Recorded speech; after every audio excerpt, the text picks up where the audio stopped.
کہاں سے میں نے یہ ریڈ کیا، وہ میں نے پوسٹ کی ہوئی ہے. آپ دیکھیں آج صبح کی جو ہے نا پوسٹ ہے، ٹھیک ہے نا، ایک پکچر ہے اور اس کے اوپر میں نے لکھا ہوا ہے آج 17 تاریخ ہے. اب وہ کیا پروگرام ہے، اللہ خیر کرے، بھی 17 تاریخ گزری نہیں. میں نے تو صرف ایک مطلب کسی جگہ پہ ریڈ کیا ہے نا، تو میں نے بتایا، پوسٹ کی ہے. یہی بندہ کر سکتا ہے نا، اور کیا کر سکتا ہے، اتنی ضرورت ہے. تو آپ یہ دیکھیں کہ ابھی اس کے اثرات، اس کے اوپر پروگرامز ہونے، اس کے اوپر ڈیبیٹ ہونی، پورا پاکستان کا میڈیا اٹھائے، پورے پاکستان کے جو لوگ ہیں وہ دنیا کے میڈیا کو انٹرویوز دے رہے ہوں کہ یہاں پہ اتنا بڑا سیمینار ہوا ہے، فلانا آیا تھا، رشیا سے یہ معاہدے ہوئے ہیں، انڈیا سے یہ بات چلی ہے، چائنیز نے ہمارے ساتھ یہ نئے پروجیکٹس پہ سائن کیے ہیں اور ہم اس طریقے سے چلنے لگے ہیں.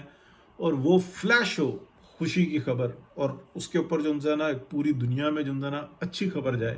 آپ یہ دیکھیں کہ یہ جو کینسر خود کریٹ کیا تھا، ایک فیض حمید کو پکڑنے سے کچھ بھی نہیں ہونا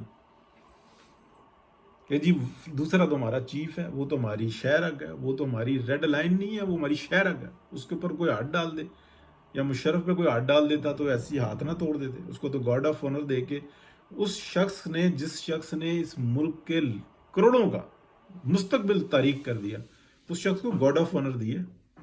مردود مشرف کو کس نے دیا، کس زور کے ساتھ دیا؟ اور دوسرے کے بارے میں بھی یہی کہتے ہیں. اور اگر 2-4 کو پھانسی بھی دے دیں گے تو کیا ان کا مال واپس ہوا ہے؟ باقیوں نے کوئی اصلاح کی؟ یہ تکلیف ہے جو میں بار بار بیان کرتا ہوں. لوگ کہتے ہیں کہ یار یہ غلط ہے.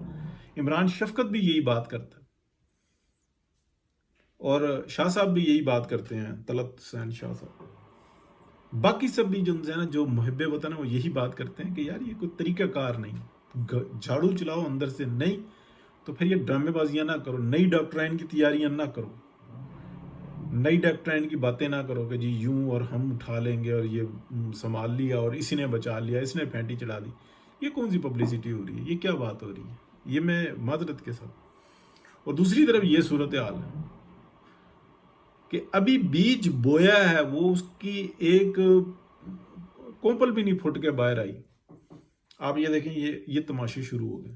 پنڈی کے اندر اتنا آرگنائز طریقے سے بچوں کو جو ہے نا کس نے متحرک کیا، کون سا ایکشن لیا؟ پھر آپ دیکھیں عدالت ان دہشت گردوں کے پیچھے کھڑی ہوئی ہوگی، گرفتاریاں ہوئی ہیں، صبح کو ذلیل کر رہے ہوں گے پولیس والوں کو کہ چھوڑو ان کو، یہ ہمارا مستقبل ہے. وہ جیسے کوئی چوئی نہیں پکڑی تھی پی ٹی آئی کی، جو سینکڑوں نہیں ہزاروں کے حساب سے وہ فیس بک کے اکاؤنٹ چلا رہی تھی. ایسی کینسر ایجنسی ہوتی ہیں نا، جو چوئیاں ہوتی ہیں جو پورے فصل کو جاڑ کے رکھ دیتی ہیں، ان کو نشان عبرت بنانا چاہیے. لیکن جج صاحب کو تو یہ پڑی تھی یہ ہمارا مستقبل ہے. تو پھر یہی مستقبل ہے نا. اگر اس چوئی کو آج یہ ہوتا نا کہ دن میں صرف ایک دفعہ روٹی ملے گی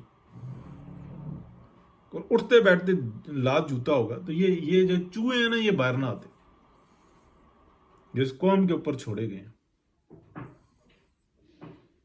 اندازہ کریں کہ ایک اللہ اللہ کر کے سانس دلوا رہی ہے پاکستان کی پولیٹیکل جو آپ کہہ لیں کلاس ہے، وہ کس طریقے سے مولانا فضل الرحمان کا بہترین کردار ہے. اگر ان سے ایک سٹیپ غلط ہو گیا نا تو ان کی سیاست کو آج تک کا سب سے بڑا جھٹکا لگے گا.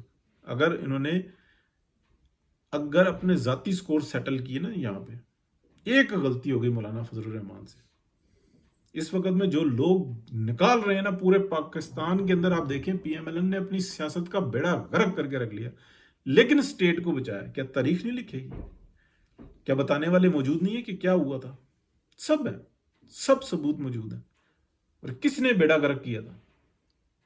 لیکن آج آپ دیکھیں کہ بچوں نے، ان کو بچے کہیں یا کیا کہیں، شیطان کہیں، یہ کس طریقے سے آرگنائز ہوئے.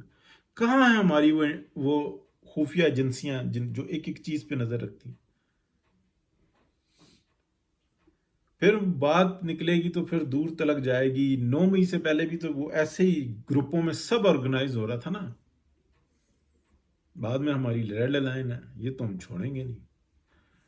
تو دیکھیں جی یہ کمزور پاکستان کس کی فیور میں جاتا ہے، کس کی عیاشیاں چل رہی ہوتی ہیں، اور ایک مضبوط مستحکم پاکستان وہ تو پاکستان کی عوام کی حق میں ہوتا ہے. جس میں انسان کا شعور بھی جاگتا ہے، اس کا مستقبل بھی سیو ہوتا ہے، اس کے بچوں کا مستقبل بھی ہوتا ہے. بہت شکریہ جی، اللہ حافظ.